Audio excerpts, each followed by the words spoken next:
വാർത്തകൾക്കായി മലയാളം മിക്സ് എന്ന ഈ ചാനൽ സബ്സ്ക്രൈബ് ചെയ്ത് സപ്പോർട്ട് ചെയ്യുക. എന്തായാലും നെഗറ്റീവ് കിട്ടാൻ കാത്തുക്കും അല്ലേ? ശരിയാണ്. അപ്പം എൻ്റെ യൂട്യൂബിൽ നിന്ന് തന്നെ വീഡിയോ എടുത്തിട്ട് ഒരുപാട് ആൾക്കാർ പല രീതിയിലും വീഡിയോസ് ചെയ്തിട്ട് പൈസ ഉണ്ടാക്കാൻ ശ്രമിക്കുന്നുണ്ട്.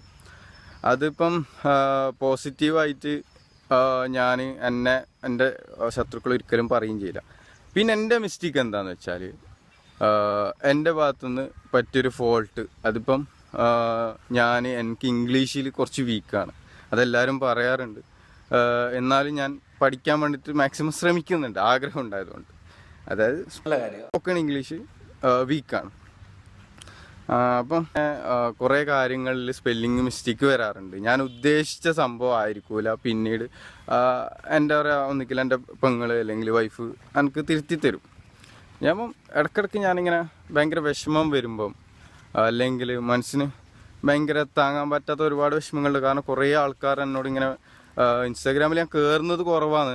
യൂട്യൂബ് കാര്യങ്ങൾ നമ്മൾ കുറച്ച് കാലമായിട്ട് ഞാൻ വർക്ക് കാര്യങ്ങളിലും പുതിയൊരു വർക്കിനും കാര്യങ്ങളെല്ലാം ജോയിൻ ആയതുകൊണ്ട് തന്നെ അതിൻ്റെ ഫുൾ ബിസി ആയതുകൊണ്ട് സോഷ്യൽ മീഡിയ അങ്ങോട്ട് ടോട്ടലി ഒഴിവാക്കിയതാണ്. നിലവായിൽ എന്താ പറയുക, ഫുള്ള് തുടർച്ചയായിട്ട് ഒഴിവാക്കിയെന്നല്ല, നമ്മൾ ഫ്രീ ടൈം എൻ്റർടൈൻമെൻറ്റിന് ഫ്രീ ഉണ്ടാകുമ്പം ചെയ്യാമെന്ന് വിചാരിച്ചിട്ട് അങ്ങനെ പെൻഡിങ് വെച്ചു. പിന്നെ ഒന്നാമത് ഫോണ് പൊട്ടിപ്പോയി, ഫോണെല്ലാം നല്ല ഡാമേജ് വന്നതുകൊണ്ട് തന്നെ പിന്നെ വിചാരിച്ച് അങ്ങനെ എന്തായാലും നമ്മൾ സോഷ്യൽ മീഡിയ നിർത്തി. അപ്പോൾ അത്ര വലിയ ഫോൺ നമുക്ക് ആവശ്യമില്ല, നേരാക്കി എടുക്കാൻ നല്ലൊരു ഫണ്ടും ഉണ്ട്. അപ്പോൾ പിന്നെ വിചാരിച്ച് ഇപ്പോൾ തൽക്കാലം നേരാക്കണ്ട, തൽക്കാലത്തേക്ക് ഒരു ചെറിയൊരു ടോർച്ച് സെറ്റ് ഫോണോ അല്ലെങ്കിൽ സാധാ ഒരു ഫോണായിട്ടും വിളിക്കാൻ. അതും ഇപ്പോൾ അടുത്തൊന്ന് ജസ്റ്റ് ഫോണൊന്ന് ടോർച്ച് സെറ്റ് ആണെങ്കിലും ടോർച്ച് സെറ്റ് സാധാ ഒരു ഫോണ്, അപ്ഡേഷനൊന്നും ഇല്ലാത്തൊരു ഫോണ് ലാസ്റ്റ് ഞാൻ യൂസ് ചെയ്യുന്നുള്ളൂ ഇപ്പം. അപ്പോൾ പിന്നെ ഞാൻ ഈ സ്റ്റോറി ഇട്ടതിൻ്റെ ശരിക്കും റീസൺ എന്താണെന്ന് ഞാൻ പറയാം. ഞാൻ ഉദ്ദേശിച്ചത് കുറേ ഇൻസ്റ്റാഗ്രാമിൽ ഒരു ദിവസം ഞാൻ ഇങ്ങനെ കയറിയപ്പം ഇങ്ങനെ കുറേ ആൾക്കാർ, അതായത് 80% ആൾക്കാർക്കേ അറിയും അസാനും എൻ്റെ കൂടെ അല്ല എന്നുള്ളത്. ബാക്കി 20% ആളും വിചാരിക്കുന്നത് അസാൻ നമ്മളെ കൂടെയാണ് ഉള്ളത് എന്നുള്ള രീതിയിൽ. അപ്പോൾ ഇവരൊക്കെ മെസ്സേജും അസാൻ്റെ വീഡിയോയിൽ കാണിച്ചൂടെ, അസാനെ കാണിക്കുക, അസാൻ്റെ കൂടെ വീഡിയോ ചെയ്യുക, അസാൻ ഇത് കാണിക്കുക, അങ്ങനെ നല്ല വിഷമം വരുന്നുണ്ട്. നല്ല വിഷമം എന്ന് പറഞ്ഞാൽ നല്ല സാഡാകുന്നുണ്ട്. അപ്പോൾ എന്നെ ബ്ലോക്ക് ആക്കിയിട്ടും ഞാൻ മൈൻഡ് എന്നെ ഒരുപാട് ഡിപ്രസ്ഡ് ആക്കിയത് ഫുൾ ഓഡിയൻസ് നിങ്ങളെല്ലാവരും തന്നെ. കാരണം എവിടെയും പോകാൻ പറ്റാണ്ടും കാര്യങ്ങളെല്ലാം ആക്കി ഒരു സൈഡാക്കി. അതിന് ശേഷം എനിക്ക് ആരോടും ഓപ്പണായിട്ട് പറയാൻ തന്നെ പേടിയാണ്, സംസാരിക്കാൻ തന്നെ പേടിയാണ്.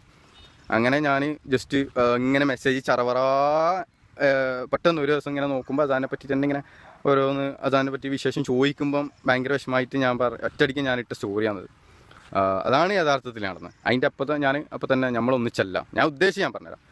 അസാനും എൻ്റെ കൂടെ അല്ല, പിന്നെ നമ്മൾ വേറെ പറയാന്ന്, അതിനെപ്പറ്റി ചോദിക്കല്ലേ, എനിക്ക് നല്ല വിഷമമാകുന്നുണ്ട് എന്നുള്ള രീതിയിൽ ഞാൻ ഉദ്ദേശിച്ചു. അങ്ങനെ we are separated, no more question എന്ന് പറഞ്ഞിട്ട് ഞാൻ സാധനം ഇട്ട്. ആ സാധനത്തിന് എടുത്തിട്ട് ഞാൻ തീർത്ത് പറയുന്നത് ഞാനും വൈഫായിട്ട് ഡിവോഴ്സായി. അങ്ങനെ ഞാനങ്ങനെ ഉദ്ദേശിച്ചിട്ടുമില്ല, ഞാനങ്ങനെ ഇതാക്കിയിട്ടുമില്ല, സത്യം പറഞ്ഞെങ്കിൽ അതാണ്. അപ്പം തന്നെ സ്റ്റോറി ഞാൻ ഇട്ടിട്ട് കുറച്ച് കഴിയുമ്പോൾ തന്നെ എനിക്ക് കുറച്ച് മെസ്സേജ് ആ സ്റ്റോറിക്ക് റിപ്ലൈ ആയിട്ട് വന്നേ ആര് വൈഫാണ്. അപ്പം ഞാൻ അവരങ്ങനെയും കണക്കൂട്ടുന്നുണ്ട്. അപ്പം തന്നെ അതിൻ്റെ ബാക്കിൽ ഞാനൊരു സ്റ്റോറി ഇട്ട് അസാൻ എൻ്റെ കൂടെ അല്ല, അസാൻ ബേബി എൻ്റെ കൂടെ അല്ല എന്നിട്ട് ഞാൻ സ്റ്റോറി ഇട്ട്. ആ 2 സ്റ്റോറി ഞാൻ കാണിച്ചു തരാം. ഈ വരുന്ന ഞാൻ അത് ഇട്ടിട്ട് കുറച്ച് കഴിയുമ്പോൾ തന്നെ പിന്നെ എൻ്റെ അനിയൻ്റെ ഫോണിൽ എൻ്റെ ഇൻസ്റ്റാഗ്രാം ഓപ്പൺ ഉണ്ടായിനി. അപ്പോൾ തന്നെ ആ 2 സ്റ്റോറിയും ഓനെടുത്ത് ഡിലീറ്റ് ആക്കി കളഞ്ഞു. അപ്പോൾ അതൊക്കെ കുറേ ആൾക്കാർ, അപ്പം അധികം ആൾക്കാർ കണ്ടത് ഈ ഫസ്റ്റ് ഇട്ട സ്റ്റോറി മാത്രമാണ്. രണ്ടാമത്തെ സ്റ്റോറി പെട്ടെന്ന് തന്നെ അനിയൻ കളഞ്ഞു. ബാക്കിയുള്ളവർ അങ്ങനെ ഇങ്ങനെ പറഞ്ഞുണ്ടാക്കി. പിന്നെ അതാണ് സ്റ്റോറീൻ്റെ യഥാർത്ഥ റീസൺ, മനസ്സിലായോ? ഇങ്ങനെ പറഞ്ഞ മനുഷ്യനെ തലമാൻ വേണ്ടിയിട്ട്